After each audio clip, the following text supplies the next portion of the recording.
오늘은 열왕기상 10장, 11장 내용을 통해서 은혜와 진리를 나누겠습니다.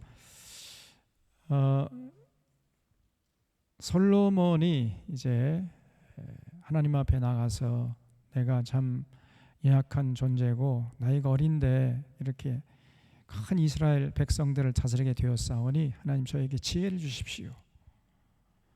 이렇게 기도했더니 그 기도가 하나님 마음에 합한 거죠. 하나님이 감동을 받으시고, 야, 너는 왕이 돼가지고 권력과 부와 명예 구하지 않고 백성들을 잘 다스릴 수 있는 지혜를 구하다니 너 참 기특하다. 그래서 하나님께서 지혜는 물론이고 구하지 않은 부와 수와 명예까지 그냥 한꺼번에 이렇게 베풀어 주셨죠. 그래서 그 솔로몬이 이제 하나님 주신 그 지혜를 가지고 나라를 잘 다스렸습니다. 그랬더니 이제 태평성대가 이루어진 거죠.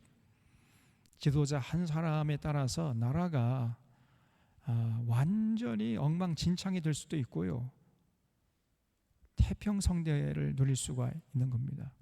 지도자가 이렇게 중요한 거예요. 그 공동체 지도자가 어떠하느냐에 따라서 그 공동체 구성원들의 삶이 결판난다고 할 수 있습니다. 그래서 여러분, 투표할 때 함부로 투표하면 안 되고 아무나 찍어주면 안 돼요. 그것처럼 큰 죄악이 없는 겁니다. 내 지역 사람이니까, 내 이념에 맞으니까, 내 동창이니까, 내가 아는 사람이니까, 이런 식으로 투표 행위를 한다는 것은 민주주의를 누릴 자격이 없는 거예요. 그래서 우리가 이렇게 지금 고통을 당하고 있지 않습니까? 이 대통령이라는 사람이, 이 사람이 이게 미국 사람인지 일본 사람인지 알 수가 없어요. 확실한 것은 한국 사람은 아니라는 사실이에요. 대한민국 대통령이 한국 국민들을 위해서 일하는 게 아니라 미국의 국익, 일본의 국익을 따라서 일한단 말이에요. 이게. 저는 정신 나간 사람이 어디 있습니까? 그런 사람을 여러분이 찍어준 거예요. 여러분이.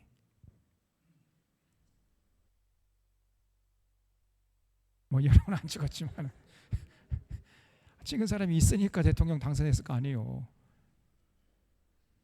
2번 찍은 사람 빨리 손가락 잘라버려.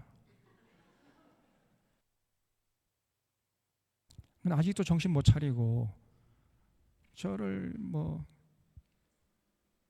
지지한 사람들이 지금도 있다니까요.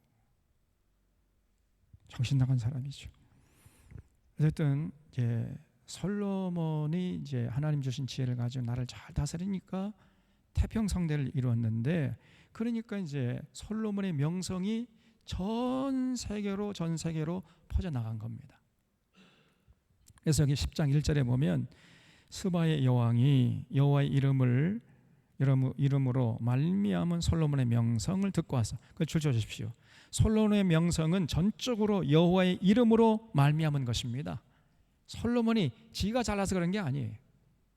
하나님이 주신 지혜를 가지고 잘 선용했더니 그런 면에서 조금은 솔로몬이 턱줄 나긴 합니다만은, 그러나 하나님이 주신 지혜가 아니었더라면은, 하나님의 은혜가 아니라면은 어떻게 이렇게 큰 업적을 남길 수 있겠습니까? 그래서 그 솔로몬의 모든 명성은 여호와의 이름으로 말미암은 것이었어요. 그럼 솔로몬이 겸손해야죠. 그렇죠? 나중에 보겠습니다만은 솔로몬이 또 조금씩 변질되고 퇴색되고 하다가 그만 교만해진 거 봐요.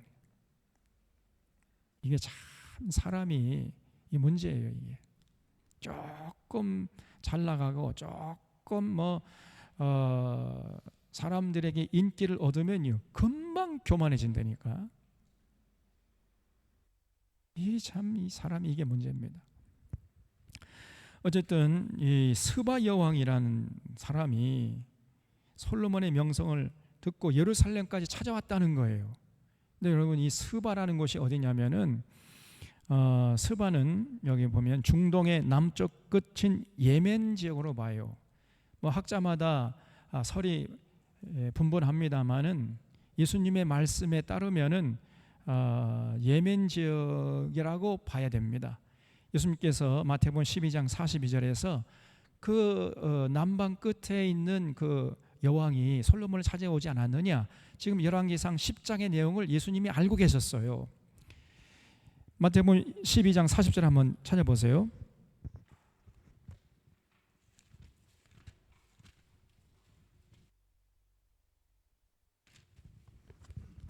마태복음 12장 42절에 심판 때에 남방 여왕이, 이게 스바 여왕이죠.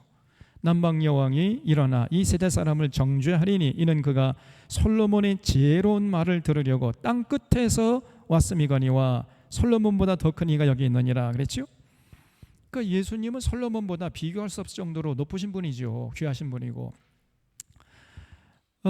그런데 당시에 유대인들이 예수님을 거부했잖아요. 근데 이제 그 과거에 그 이스라엘의 조상들은 솔로몬의 명성이 이제 대단하죠. 그러니까 그 남방 여왕이 그 명성을 듣고 찾아오지 않았느냐는 거예요. 근데 솔로몬보다 더 큰 예수님이 계신데도 불구하고 너희들은 영접하지 않으니까 그 하나님의 심판을 어떻게 면하겠느냐는 거죠. 그래서 여기 예수님의 말씀이 이제 그런 차원에서 하는 말씀 중에 나오는 얘기가 이 남방 여왕이 땅 끝에서 왔다 이렇게 말씀하죠. 땅 끝에서. 그러니까 그 당시에 남방의 땅 끝이 어디냐면은요, 예멘이에요. 지금 지도를 펴놓고 보시면 예멘 땅입니다. 그래서 뭐 어떤 학자들은 이디오피아, 성경에는 이제 구수 땅이라고 하고 지금은 이디오피아라고 또 하는데 뭐 거기서부터 왔을 것이다. 근데 그거는 뇌피설이죠. 성경적인 근거를 가지고 얘기를 해야죠. 그래서 예수님 말씀에 의지해서 우리가 해석을 하게 되면 예멘 땅입니다. 근데 그 예멘이라는 지역은요, 예루살렘과의 거리가 약 직선 거리로 2200km나 돼요. 조금 놀라주세요.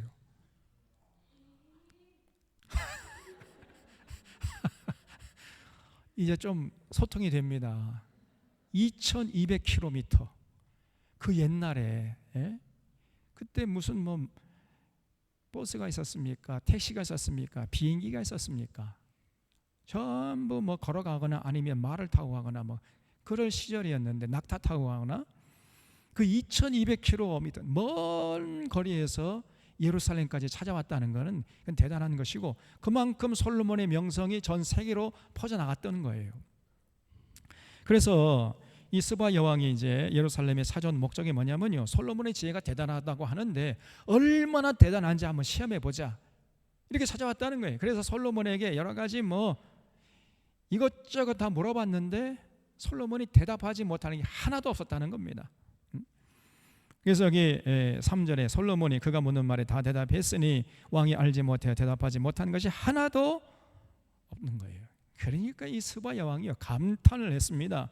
스바 여왕이 솔로몬의 모든 지혜와 그 건축한 왕궁과 그 상의 식물과 그의 신하들의 좌석과 그의 시종들이 시립한 것과 그들의 관복과 술관원들과 여호와의 성전에 올라가는 층계를 보고 감동되어서 왕께 말하되 내가 내 나라에서 당신의 행위와 당신의 지혜에 대하여 들은 소문이 사실이로다. 야, 내가 소문을 들은 것이 사실인데, 근데 사실은 그 소문보다도 훨씬 더 훌륭하다는 거예요. 이게 안 들어오네, 불이. 전기를 충전을 안 했는 모양입니다. 양권사님, 어떻게 된 거예요? 이게 불이 안 들어오는데? 불이 안 들어와. 충전시켜야 되겠어요. 이게 지금 내가 잘 안 보이잖아요, 지금. 예. 그래서 고개를 숙여도 좀 양해해 주시기 바랍니다. 그래서 어디까지 했어요 지금? 여기 6절에 왕께 말하되 내가 내 나라에서 당신의 행위와 당신의 지혜에 대하여 들은 소문이 사실이로다. 내가 그 말들을 믿지 아니했더니, 아이고 뭐 솔로몬이 대단하지만은 이렇게까지 대단할까? 그 소문을 믿지 않았다는 거예요. 그 말들을 믿지 아니하였더니 이제 와서 친히 보니까 내게 말한 것은 절반도 못 된다는 거예요.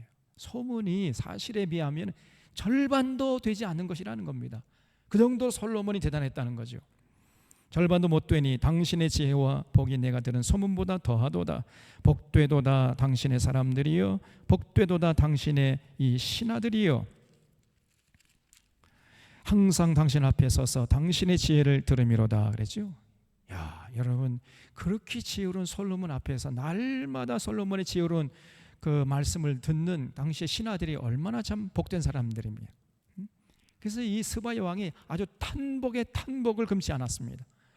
그 정도 대단한 지혜를 자랑했던 거죠.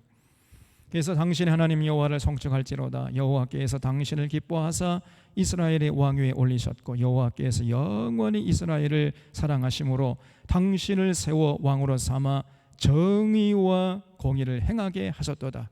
그뿐 아니라 솔로몬은요, 절대로 권력을 남용하지 않고 공의와 정의로 나라를 잘 통치했다는 거예요. 그러니 그 당시에 솔로몬의 통치를 받고 있던 이스라엘 백성들이 얼마나 복된 사람입니까? 그렇죠? 여러분, 우리도 솔로몬 같은 지혜롭고 겸손하고 절대 권력을 남용하지 않고 권력으로 백성을, 국민을 섬기려고 하는 이런 지도자 밑에서 살고 싶지요? 투표를 잘하세요. 그러니까 저는 이 윤이라는 사람 생각하면 그냥 막 속이 쓰리되니까요. 생긴 거고 멧돼지같이 생겨가지고 빨리 저걸 잡아야 되는데 여기.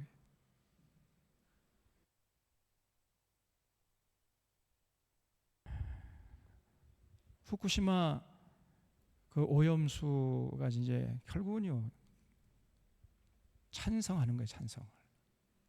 오히려 일본을 변호하고 있습니다. 윤석열이 하고 그 똘마니들하고 그 정부 국힘당 여당 이들이 그냥 그 윤석열 눈치를 보면서 그냥 아부를 떠느라고 정신이 없어요. 자, 대통령의 권력이 이렇게 대단합니까?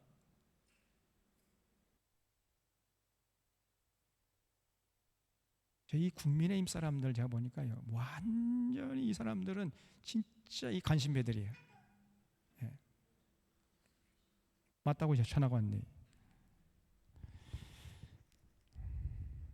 그 몇 년 전만 해도 절대로 후쿠시마 오염수 그거 바다에 방류하면 안 된다 하고 앞장서서 반대했던 사람들이 국민의힘 국회의원들이었습니다. 근데 갑자기 돌변해가지고는요, 이거는 오염 처리수다, 처리수 마셔도 된다 이러고 떠버리고 다닙니다. 이것들이 양심 있는 것들입니까? 예?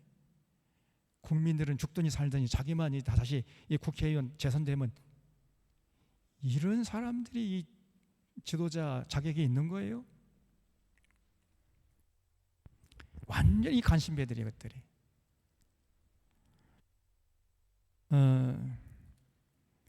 네, 당시 그 솔로몬 그 치하의 이 신하들은요 참 올곧은 사람을 모시고 있었으니 얼마나 참 행복한 사람들이었냐 말이에요. 우리가 김대중 대통령이나 노무현 대통령이나 문재인 대통령 밑에서는요 그 대통령이 나라를 이끌어갈 때에는 아무런 걱정이 없었습니다. 그렇죠? 그냥 우리 일만 열심히 하면 됐어요. 근데 지금은 손에 일이 안 잡혀요. 이 나라가 어떻게 될 것인가 이거. 이 걱정 때문에.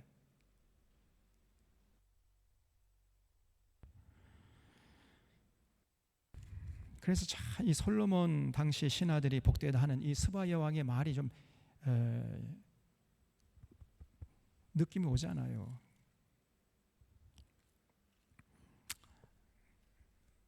그래서 여기 9절에 보면 당신의 하나님 여호와를 송축할지로다. 여호와께서 당신을 기뻐하사 이스라엘 왕 위에 올리셨고 여호와께서 영원히 이스라엘을 사랑하심으로 당신을 세워 왕으로 삼아 정의와 공의를 행하게 하셨다 하고 이에 그가 금 100 220달란트와 심히 많은 향품과 보석을 왕에게 드렸으니 스바 여왕이 솔로몬 왕에게 드린 것처럼 많은 향품이 다시는 오지 아니했더라 그랬죠. 전무후무한 보물을 스바 여왕이 솔로몬에게 갖다 바쳤다는 거예요.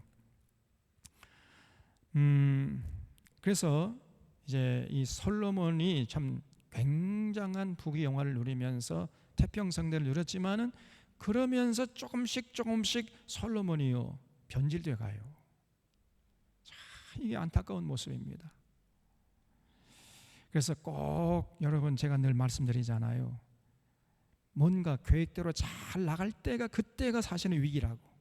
그때가 위기의 순간임을 잊지 마셔야 됩니다. 대부분 사람들은요 자기가 계획한 대로 뭔가 일이 잘 풀려나가면은 하나님의 은혜 참 감사하다 그러면서 긴장을 풀어버려요. 그러다가 망하는 겁니다. 오히려 계획한 대로 잘 될 때가 그때가 위기인 것을 잊지 마셔야 돼. 그래서 더 경성해야 됩니다. 더 자기를 철저하게 돌아보고 혹시 하나님 앞에서 내가 교만한 점은 없는가, 변질되는 모습은 없는가 언제나 돌아봐야 돼. 이게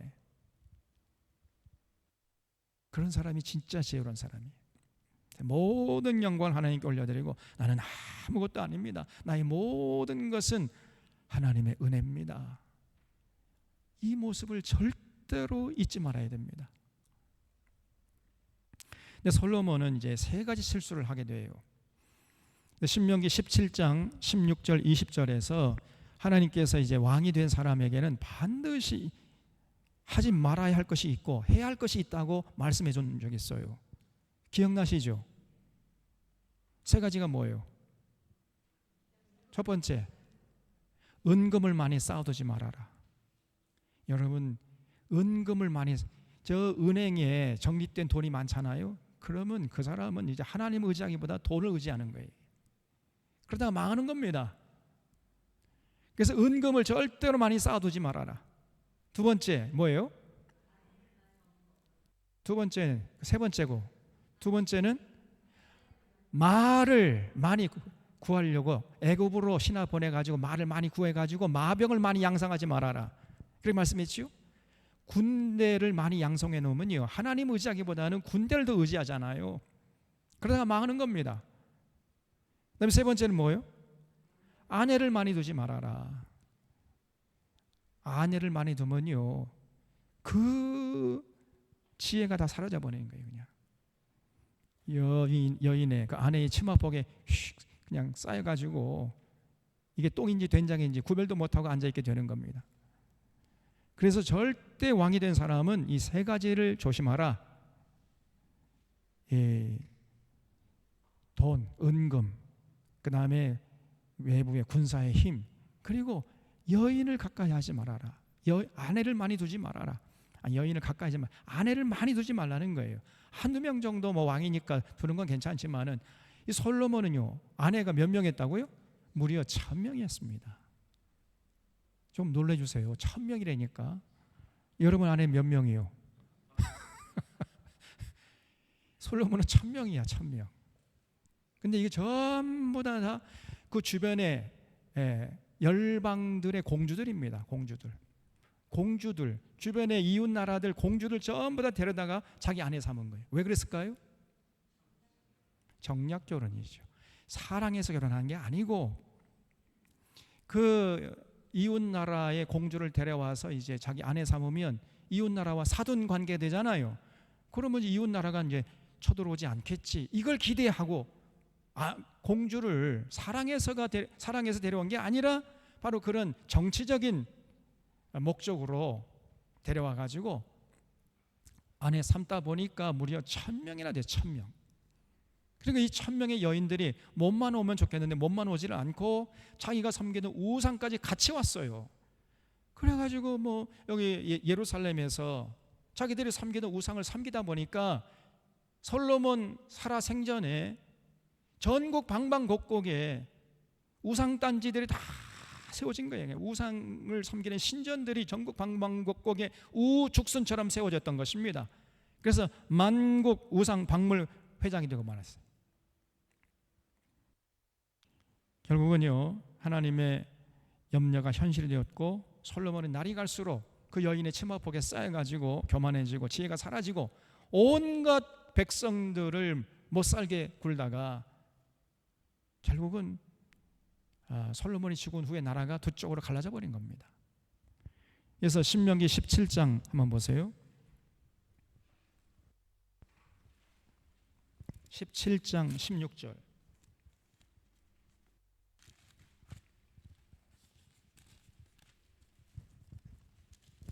여기 17장 신명기 17장 16절을 보면은 그는 병마를 많이 두지 말 것이며 또 병마를 많이 얻으려고 그 백성을 애굽으로 돌아가게 하지 말 것이니 이는 여호와께서 너에게 이르시기를 너희가 이후에는 그 길로 다시 돌아가지 말 것이라 하셨음이며 그에게 아내를 많이 두어 그의 마음이 미혹되게 하지 말 것이며 자기를 위하여 은금을 많이 쌓지 말 것이니라 그랬죠. 세 가지. 왕이 된 사람은 반드시 명심하고 이거 해서는 안 된다는 거예요. 그러면 해야 할 게 뭐냐? 18절 그가 왕위에 오르거든 이 율법서의 등사본을 레위 사람 제사장 앞에서 책에 기록하여 평생에 자기 옆에 두고 읽어 하나님 여호와를 경외하기를 배우며 그 율법의 모든 말과 규례를 지켜 행하는 거예요. 이거 해야 된다는 거예요. 이거. 그래서 오늘 말하면 성경책을 옆에 두고 대통령이 되면요 권력을 손에 쥐면은 항상 자나깨나 성경을 옆에 두고 읽고 묵상하고 그래서 그 성경이 가르치는 그 진리를 따라서 권력을 행사하도록 혼신의 힘을 다해야 된다는 겁니다. 그런데 이 솔로몬이 이걸 등한히 한 거예요. 전혀 당신은 이제 율법서지요 모세오경 그 옆에 두고 그 읽고 그 말씀에 입각해서 나라를 다스려 나가려고 하지는 않았습니다. 그리고 그래서 해야 할 것은 안 하고 하지 말아야 할 것은 적극적으로 했단 말이죠. 이 솔로몬이 이제 금을 많이 모았는데 어떻게 모았느냐면요. 거기 자세히 나옵니다. 첫 번째는요. 스바 여왕이 이제 10절에 아까 말씀 봤죠. 그 솔로몬에게 전무후무한 그 금을 갖다 바쳤어요.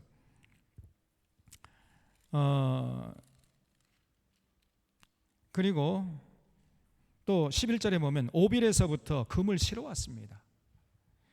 그 히람의 배들이 오빌에서 많은 백단목과 보석을 운반하여 오매 왕이 백단목으로 여호와의 성전과 왕궁의 난간을 만들고 또 노래하는 자를 위하여 수금과 비파를 만들었으니 이 같은 백단목은 전에도 온 일이 없었고 오늘까지도 보지 못하였더라. 그러니까 저 히람의 오빌에서부터 그냥 막 배들로부터 산더미처럼 은금을 쌓아온 거예요. 그래가지고 그걸 자기 왕궁에 화려하게 치장을 했다는 것입니다.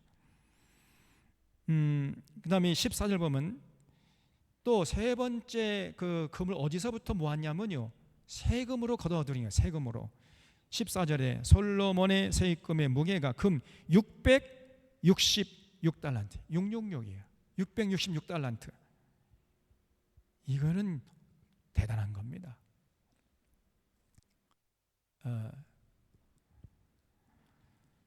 그 바벨론에 이제 그 히스기야 왕 때에 바벨론의 왕 살만예셀이 쳐들어와 가지고 예루살렘을 함락시키니까 히스기야 왕이 아이쿠 잘못했습니다. 형님으로 모시겠습니다. 제발 살려주십시오. 그랬죠. 그때 살만예셀이 뭘 요구했습니까? 금 얼마를 요구했지? 몇 달란트? 30달란트. 금 30달란트 내라. 이렇게 요구했어요. 이거는 대충 따지면요 옛날에 우리나라가 IMF 때 금 모으기 운동했죠. 5천만이 금 모으기 운동해서 모은 금의 양과 거의 비슷하다는 거예요. 30달란트가. 그런데 지금 솔로몬은 세금의 무게가 얼마라고요? 666달란트야. 무려 몇 배입니까? 200배가 넘어요. 5천만이 금 모으기 운동해서 모은 그 금의 양보다 200배나 더 많은 그런 금을 1년 동안 모았다는 1년. 매해마다 1년 동안. 세금의 무게가 666달란트. 이건 대단한 거죠. 또 네 번째로 어디서부터 금을 모았냐면요, 그 외에 상인들과 무역하는 객상과 아라비아의 모든 왕들과 나라의 고관들에게서도 가져왔다 그랬죠. 그러니까 이제 무역상들로부터 전부 다 세금을 해가지고 금을 모은 겁니다. 이렇게 많은 금을 모아가지고 어디에 썼느냐? 16절 보세요. 솔로몬 왕이 쳐서 느린 금을 이제 이렇게 녹였다는 거죠. 금을 녹여가지고 이거 쳐가지고 뭘 만들었느냐? 큰 방패 200개를 만들었으니 매 방패에 든 금이 600세겔이다. 금이요, 아니 저 방패가요, 금방패야, 금방패. 그거 하나 가지면 참 좋겠지요. 그 하나만 있으면 평생 뭐 잘 먹고 살 거 아닙니까? 그 방패가 금으로 만들었다니까. 금방패예요. 그리고 거기 쳐서 느린 금으로 작은 방패 300개를 만들었으니 매 방패에 든 금이 3만에라. 왕은 이것들을 레바논 나무 궁에 뒀더라. 왕이 또 상아로 큰 보좌, 솔로몬이 자기가 앉는 그 왕 그 보좌를요 상아로 만들었다는 거예요. 상아로 만들고 그 다음에 거기다가 금을 입혔습니다. 정금을 입혔으니 그 보좌에는 6층계가 있고 보좌 뒤에 둥근 머리가 있고 앉는 자리 양쪽에는 팔걸이가 있고 팔걸이 겉에는 사자가 하나씩 서 있으며 12사자가 있어 6층계 좌우편에 서 있으니 어느 나라에도 이같이 만든 것이 없었더라. 얼마나 화려하고 사치했냔 말이에요. 그 상아로 보좌를 만든 다음에 전부 다 금을 입혔습니다. 그러니까 생각해 보세요. 얼마나 삐걱번쩍하겠느냐 말이에요. 금이 반짝반짝하고. 이 정도로 사치를 했으면 솔로몬이. 그러면서 점점 하나님으로부터 멀어진 거예요. 여러분, 세상 것 좋아하면 반드시 하나님부터 멀어지게 되어 있습니다. 양립할 수가 없어요. 하나님도 사랑하고 세상도 사랑하고 그럼 좋겠지만은 그게 불가능합니다. 그게 안 돼요. 꼭 기억하세요. 그래서 이 솔로몬이 결국은 이제 하나님을 버리고 세상을 택한 거죠. 그 부귀영화 거기에 이제 마음이 뺏기기 시작한 거예요. 그래서 솔로몬 같이 그런 보좌를 만든 건 전무후무다는 거예요. 21절에 솔로몬 왕이 마시는 그릇도 보세요. 솔로몬이 쓰는 이제 그릇도 보면 전부 다 금으로 만들었습니다. 솔로몬의 왕이 마시는 그릇은 전부 금이요 레바논 나무 궁의 그릇들도 다 정금이라 은기물이 없으니 전부 다 보는 것마다 금으로 만들었어요. 전부 다. 네. 이렇게 사치한 거예요. 솔로몬의 시대에 은을 귀히 여기지 아니함은 왕이 바다의 다시스 배들을 두어 히람의 배와 함께 있게 하고 그 다시스 배로 3년에 한 번씩 금과 은과 상아와 원숭이와 공작을 전부 실어왔습니다. 그러니까 오히려 그런 참 수입을 가지고 백성을 잘 섬기고 백성들을 평안하게 살게 만드는데 사용했으면 얼마나 좋았겠어요. 그런데 전부 다 그거를 자기를 위해 다 써버린 거예요. 자기를. 점점 타락해 가는 거죠. 그뿐 아니라 여기 보세요. 23절에 솔로몬 왕의 재산과 지혜가 세상의 그 어느 왕보다 큰지라 온 세상 사람들이 다 하나님께서 솔로몬의 마음에 주신 지혜를 들으며 그의 얼굴을 보기 위하여 그들이 각기 예물을 가지고 왔으니 곧 은그릇과 금그릇과 의복과 갑옷과 향품과 말과 노새라 해마다 그랬더라 그랬죠. 그러니까 뭐 엄청난 재물들이 이제 생긴 거죠. 그러니까 26절에 그뿐 아니라 솔로몬이 병거와 마병을 모음에 병거가 1,400대요 마병이 12,000명이라 말탄 마병이요 12,000명이라는 거예요. 병거성에도 두고 예루살렘 왕에게도 두었으며 왕이 예루살렘에서 은을 돌같이 흔하게 하고 백향목을 평지에 뽕나무같이 많게 했더라. 솔로몬의 말들은 애굽에서 들여왔다. 그 애굽으로 말들 들여오기 위해서 신하들을 애굽으로 보내지 말라 그랬지요. 하나님께서 신명기 17장에서 말씀했잖아요. 벌써 이 솔로몬을 예상하고 하나님께서 미리 경고한 겁니다. 그런데 이 솔로몬이요, 그 하나님의 경고를 무시하고 자기 신하들을 전부 애굽으로 보내가지고 말들을 다 사들였던 거예요. 그래가지고 마병을 양성을 했다는 겁니다. 그래서 왕의 상인들이 값 주고 산 것이며 애굽에서 들여온 병거는 한 대에 은 600세겔이요 말은 한 필에 150세겔이라 이같이 햇사람의 모든 왕과 아람 왕에게 그것들을 되팔기도 했더라. 그러니까 이 솔로몬이요 참 아주 상술도 뛰어나고 그래서 참 거기까지는 좋았는데 얼마나 사치하고 하나님의 명령을 이제 경홀히 여기기 시작하다가 그만 타락해 버린 거죠. 게다가 이제 결정타를 입힌 게 뭐냐면 여인들입니다. 그래서 11장 보세요. 이제 이 솔로몬 왕이요 바로의 딸 외에 이방의 많은 여인을 사랑했다. 사랑했다는 게 이게 정치적인 얘기입니다. 진짜 사랑한 게 아니에요. 화친의 목적으로 정략적인 그런 목적으로 여인들을 데려온 거지요. 그 모압과 암몬과 에돔과 시돈과 헷 여인이라 여호와께서 일찍이 이 여러 백성에 대하여 이스라엘 자손에게 말씀하시기를 너희는 그들과 서로 통혼하지 말며 그들도 너희와 서로 통혼하게 하지 말라. 그들이 반드시 너희의 마음을 돌려 그들의 신들을 따르게 하리라 하셨으나 솔로몬이 그들을 사랑했더라. 그래서요, 아니 여러분, 솔로몬이 진짜 하나님 주신 지혜를 가지고 공평하게 공의와 정의롭게 나라를 다스리면은 국력이 강해져 가지고 감히 어떤 나라도 침범하지 못할 거 아닙니까?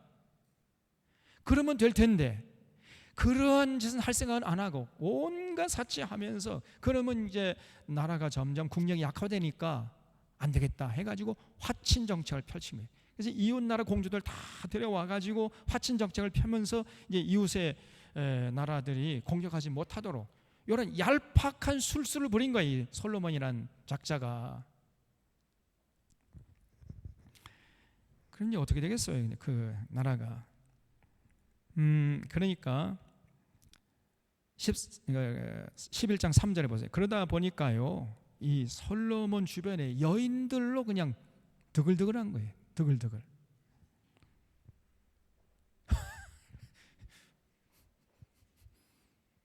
바퀴벌레처럼 드글드글해 그냥. 그래서 여기 왕이 후궁은 700명을 뒀다는 거예요. 700명. 또 첩이 300명. 그 도합 합하면 1000명입니다. 1000명의 여인들이 솔로몬을 둘러싸가지고 솔로몬의 정치를 그냥 혼미케 했던 거예요.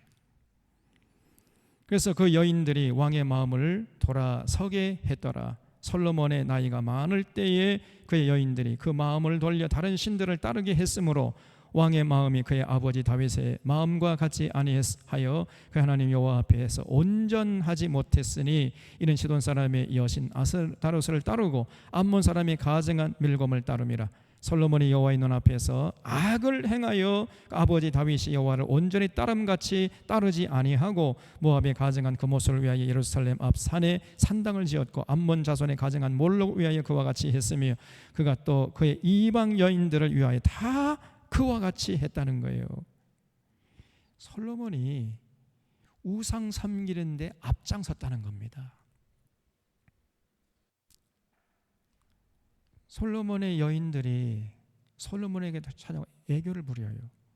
그 1000명의 여인들이, 여러분 1000명의 아내들이 있었으니까 하룻밤에 한 명씩 만나면 1000명을 다 돌려면 몇 년 걸려요?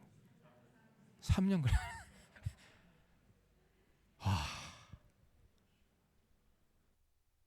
와예요? 휴예요?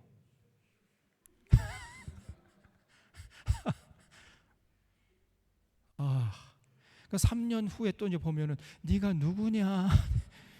다 얼굴 잊어버릴 거 아니에요, 이게. 그 정도로 많았습니다. 그럼 만나는 이 아내, 그 하룻밤에 이제 만나기만 하면요, 자기 내가 섬기는 신에게 한 번만 전하게 해달라. 이렇게 졸라대는 거예요. 그럼 뭐 솔로몬이 그래, 그럼 네가 한번 네가 섬기는 신에게 절해라. 마지못해 허락하면요, 옆에 있던 또 이제 또 다른 아내가 그럼 나는, 그럼 너도 그래. 나는. 그러다 보니까 1000명 전부 다 자기들이 섬기는 우상 앞에 절을 하게 됐다는 거예요. 그래서 솔로몬 시대 때에 전국 방방곡곡에 우상을 섬기는 신전들이 그냥 우죽순처럼 세워지게 됐던 것입니다. 예? 이런 정신 나간 짓을 해서 이 솔로몬이.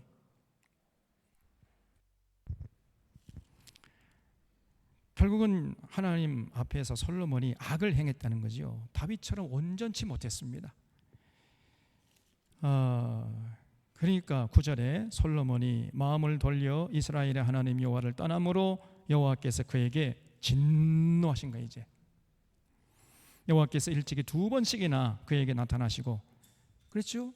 그 기브온에서 2번씩 나타났잖아요. 네가 정말 전심으로 나를 사랑하고 나의 규례와 법도와 명령을 따르면 내가 너와 동행하겠다. 너희 아버지 솔로몬에게 동행한 것처럼 내가 너와 동행해서 만사 형통하게 해주겠다. 이렇게 약속했잖아요. 그러나 만약에 그렇지 않으면은 네가 이렇게 심혈을 기울인 성전이라 할지라도 내가 싹 쓸어버리겠다. 다 부셔버리겠다. 이렇게 말씀하지 않았습니까? 그래서 내가 일찍이 2번씩이나 그에게 나타나시고 그 일에 대하여 명령하사 다른 신을 따르지 말라 했으나 그가 여호와의 명령을 지키지 않았으므로 여호와께서 솔로몬에게 말씀하시되 네가 이러한 일이 있었고 또 내가 내 언약과 내가 내게 명령한 법도를 지키지 아니하였으니 내가 반드시 이 나라를 너에게서 빼앗아 너의 신하에게 주리라 그랬어요. 더 구체적으로 말씀드리면 이 신하가 누구요? 바로 여로보암이었죠. 여로보암. 그래서 너의 신하에게 주리라. 그러나 너의 아버지 다윗을 위하여 내 세대에는 이 일을 행하지 아니하고 내 아들의 손에서 빼앗으려니와 오직 내가 이 나라를 다 빼앗지 아니하고 내 종 다윗과 내가 택한 예루살렘을 위하여 한 지파를 내 아들에게 주리라 하셨더라 그랬어요. 그래서 솔로몬이 죽은 후에 나라가 두 쪽으로 갈라지게 하겠다는 거예요. 하나님께서. 솔로몬의 후손들에게 딱 한 지파만 주고 나머지 11지파는 솔로몬의 신하에게 주겠다는 겁니다. 이렇게 하나님이 말씀하셨습니다. 근데 그 하나님의 말씀대로 돼요. 그래서 14절 이하를 보면은 계속해서 솔로몬을 대적하는 대적들이 일어납니다. 여기저기에서 막 대적들이 일어나는 거예요. 전에는 솔로몬이 지혜로울 때, 그리고 하나님 주신 지혜를 가지고 백성들을 잘 섬길 때에는, 공의와 정의로 나라를 다스려 나갈 때에는 감히 찍소리도 하지 못한 것들이 이제는요 고개를 뻣뻣이 들고 한판 붙잡고 달려들기 시작하는 거예요. 뭘 말하죠? 그만큼 솔로몬의 권위가 약화됐다는 것이고 이스라엘의 국력이 약화됐다는 것을 말해주는 것이요. 여러분, 하나님 말씀 제대로 듣지 않고 하나님의 규례 법도와 명령대로 살지 않게 되잖아요. 그러면 개인은 불행해지고 사회는 불안해지고 국력은 약화되는 겁니다. 이게 성경이 가르치는 영원한 진리예요. 우리나라가 살 길은 딱 한 가지죠. 온 이 나라 대한민국 국민들이 여호와 하나님께 돌아가서 하나님을 섬기고 하나님 사랑하고 하나님의 규례와 법도와 명령을 따라서 더불어 사는 세상을 살게 되면 이 나라는요 감히 어떠한 강대국이라 할지라도 넘보지 못하게 될 줄로 믿으시기 바랍니다. 이 일을 해야 되는 이 일을 저 정신 나간 저 윤석열이가 그냥 미국 가서 아부하고 일본 가서 아부하고 이럴 것이 아니고 전심으로 하나님께 돌아와서 하나님 사랑하고 하나님의 규례와 법도와 명령을 따라서 백성 국민들을 잘 섬기잖아요. 이 나라가 강력해집니다. 아무리 저 세계 최고의 군대를 자랑하는 미국이라 할지라도 저 일본이라 할지라도 러시아나 중국이라 할지라도 감히 이 나라를 넘보지 못해요. 저 북한도 넘보지 못하고.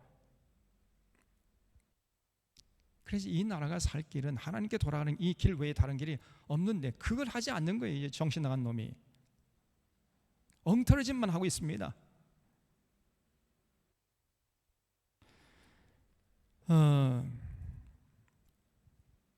그래서 결국은 이제 14절 이하를 보면은 솔로몬의 대적들이 여기저기서 막 일어나기 시작합니다. 첫 번째는요 에돔 사람 하닷이 일어나요. 14절 보세요. 여호와께서 에돔 사람 하닷을 일으켜 솔로몬의 대적이 되게 하시니 그는 왕의 자손으로서, 그러니까 에돔이란 나라의 왕손이었다는 거예요. 왕의 자손으로서 에돔에 거하였더라. 전에 다윗이 에돔에 있을 때 군대 지휘관 요압이 가서 죽임을 당한 자들을 장사하고 에돔의 남자들 다 쳐 죽인 일이 있었어요. 그러니까 다윗 치하 때에 그 다윗의 군대 장관이 요압을 보내가지고 그 에돔 사람들을 전부 다 막 전멸시킨 이런 일이 있었는데, 그때 그 와중에 살아남아가지고 애굽으로 도피한 사람이 있었어요. 그 사람이 바로 에돔 사람 하닷이었다는 거예요. 그러다가 에돔에서 이제 소위 말해서 정치적인 망명을 했던 거죠. 그러다가 가만히 보니까 솔로몬의 권위가 옛날 같지 않거든요. 이스라엘의 국력이 옛날 같지 않거든요.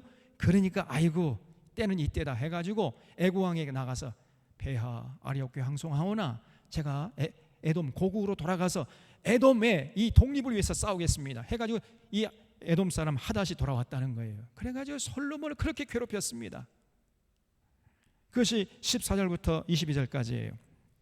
여기 21절 보면은 하닷이 애굽에 있어서 다윗이 그의 조상들과 함께 잔 것과 군대 지휘관 요압이 죽은 것을 듣고 바로에게 아뢰되 나를 보내어 내 고국으로 가게 하옵소서. 바로가 그에게 이르되 네가 나와 함께 있어 무슨 부족함이 있기에 내 고국으로 가기를 구하느냐 대답하되 없나이다. 그러나 아무쪼록 나를 보내옵소서.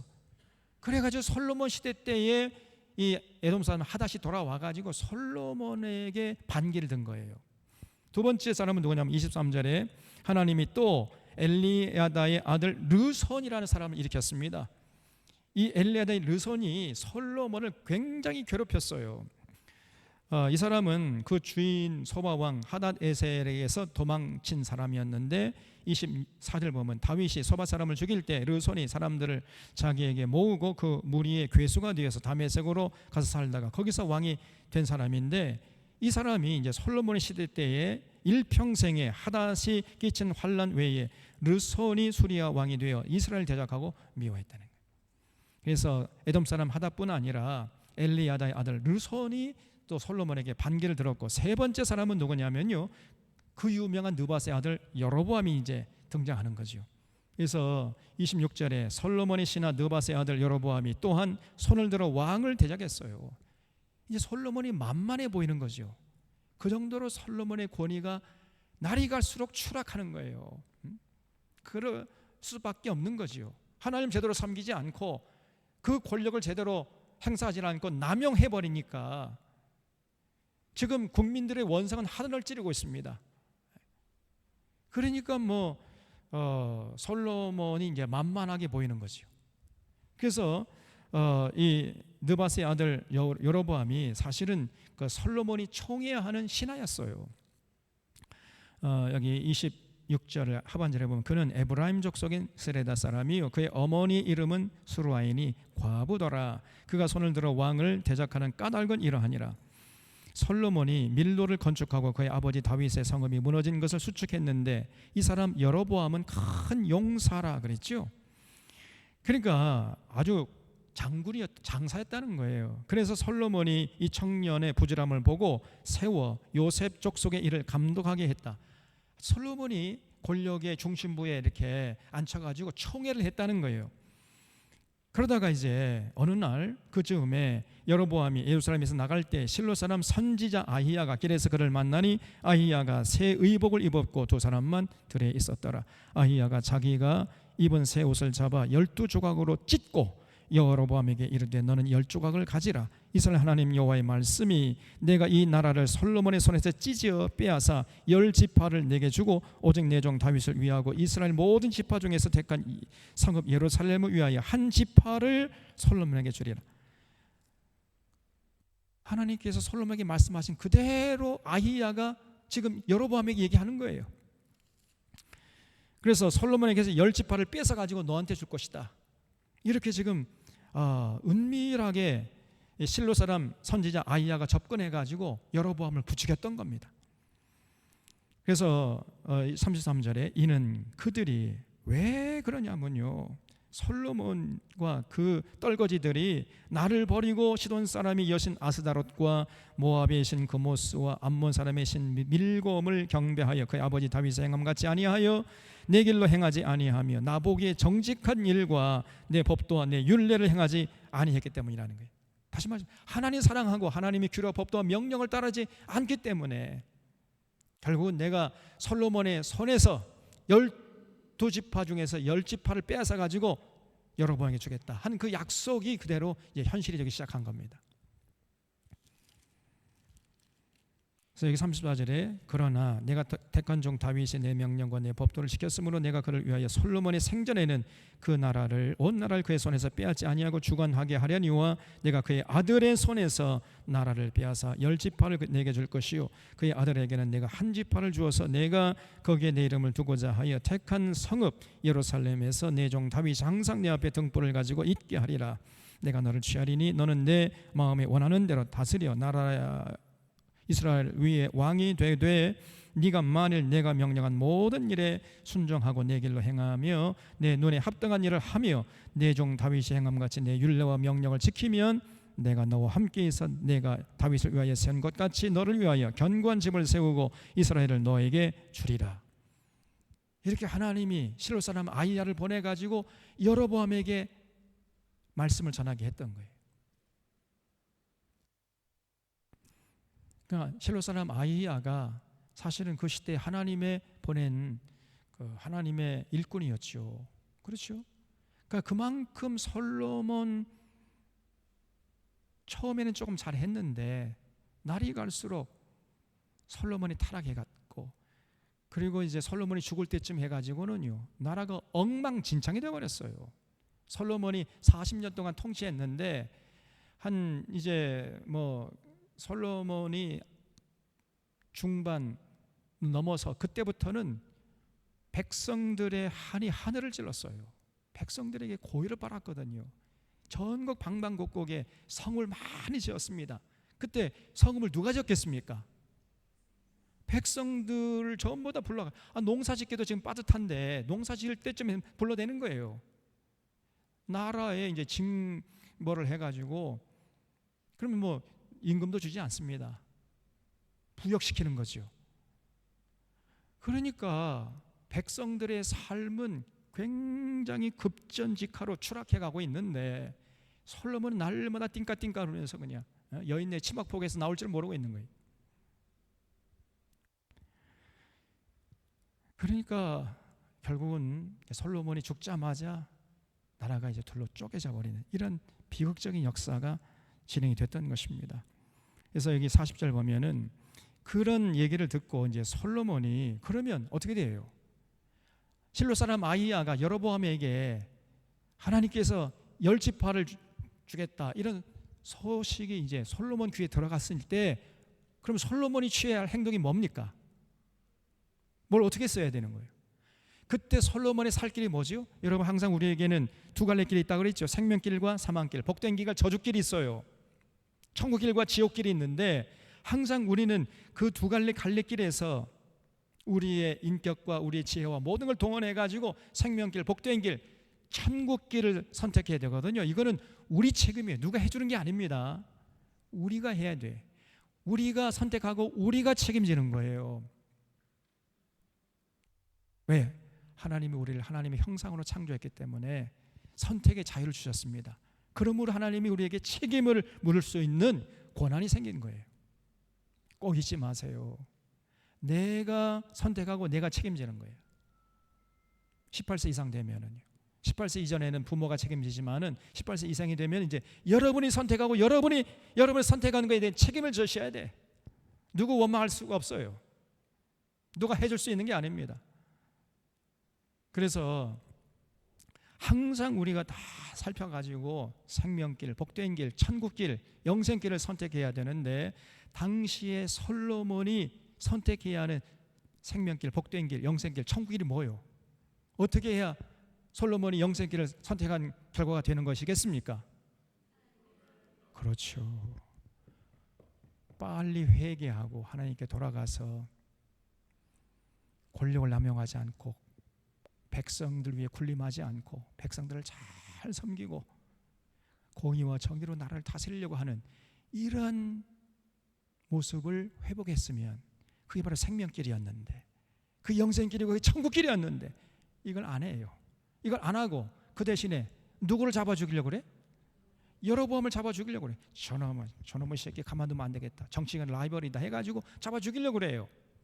그러니까 여로보암이 아이쿠 안 되겠다 해가지고 애굽으로 망명을 떠나버린 거예요. 애굽으로 도망쳤습니다. 그래서 여기 40절에 보면 이러므로 솔로몬이 여로보암을 죽이려 했다는 거예요.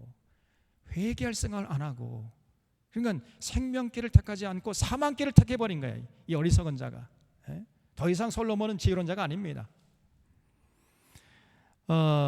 솔로몬이 여로보암을 죽이려 하매, 지금 윤석열 똑같잖아요. 이게 얼마나 어리석습니까? 자기를 잘되게 하는데 이 야당 지도자 만나주지도 않아요. 멍청한 놈이죠. 자기 죽을 함정을 파고 있는 겁니다. 솔로몬이 여호와를 죽이려 하매 여로보암이 일어나 애굽으로 도망하여 애굽 왕 시삭에게 이르러 솔로몬이 죽기까지 애굽에 있으니라 그랬죠. 그래서 솔로몬의 남은 서적과 그 행한 모든 일과 그의 지혜는 솔로몬의 실록에 기록되지 아니하였느냐. 솔로몬이 예루살렘에서 온 이스라엘을 다스린 날수가 40년이라. 40년 동안 왕노릇하다가 결국은 온갖 권력을 남용하고 분탕질을 하다가 죽어버린 거예요. 그리고 나서 이제 결국은 이스라엘 나라가 두 쪽으로 갈라져 가지고 각각의 역사를 기록하는 이러한 정말 부끄러운 역사를 기록하기 시작했던 것입니다. 솔로몬 때문에. 솔로몬의 장본인이에요. 세 가지 하지 말아야 할 것을 해버리고 해야 할 것은 안 하고, 그러다가 결국은 나라가 정말 엉망진창이 되어버렸던 거예요. 40년이라 솔로몬이 그의 조상들과 함께 잠에 그의 아버지 다윗의 성읍에 장사되고 그의 아들 르호보암이 대신하여 이제 왕이 되는데, 르호보암 시대 때에 결국은 하나님의 예언대로 나라가 두 쪽으로 갈라집니다. 그래서 12장 이제 다음 주 수요일 날 보겠는데, 여러분 잘 아시는 대로 이제 그 유명한 사건이 일어나죠. 여로보암이 딱 이제 망명 생활에서 귀국해가지고 세력을 얻어가지고 르호보암 찾아오잖아요. 찾아와가지고 당신의 아버지가 우리를 그렇게 힘들게 했으니까 제발 우리를 좀 평안하게 살게 해주면 우리가 당신을 잘 섬기겠습니다, 이렇게 요구했는데, 그래? 그러면 일주일 뒤에 와라. 이렇게 보내놓고는 어전회의를 했는데, 이 르호보암 왕이 이 젊은 신하의 말을 들은 거예요. 나이가 지긋한 어르신들의 말을, 그 지혜로운 말을 팽개쳐버리고, 그 이제 어르신들은 그 여로보암 그 사람들의 요구가 정말 지당합니다. 일리가 있습니다. 솔로몬이 그렇게 백성들을 힘들게 했으니 이제 폐하께서는 그 백성들의 요구를 잘 들어가지고 백성을 평안하게 더 이상 괴롭히지 않으면은 백성들이 폐하를 잘 섬길 것입니다. 이렇게 이제 건의를 했는데 젊은 신하들은요, 폐하 자고로 백성들은요 쥐어짜야 된다는 거예요. 더 철권 통치를 해야 된다는 것입니다. 그래서 그 아버지 다윗은 채찍으로 다스렸지만은 폐하께서는 뭘로 다스리라고? 전갈로 다스리옵소서, 이렇게 건의를 해요. 전갈로 더 철권 통치를 하라는 겁니다. 그런데 이 르호보암이 어리석어가지고 그 젊은 신하의 건의를 그냥 채택을 해버립니다. 그때 생명길은 뭐요? 그 나이가 지긋하게 들으신 그 신하들의 건의를 받아들이는 것이 생명길이었는데, 이 어리석은 르호보암이요 사망길을 선택해버린 거예요. 젊은 신하들의 건의를 받아가지고 이제 나중에 여로보암 중심으로 오니까 내 아버지는 너희를 채찍으로 다스리, 난 너희를 전갈로 다스릴 거야 이것들아. 그래요? 그러면 우리가 당신과 아무 일 없소이다. 그러고 나가가지고 따로 나라를 세워버린 거예요. 그런 역사가 이제 12장에 쭉 이어지는데 다음 주에 자세하게 말씀드리겠습니다.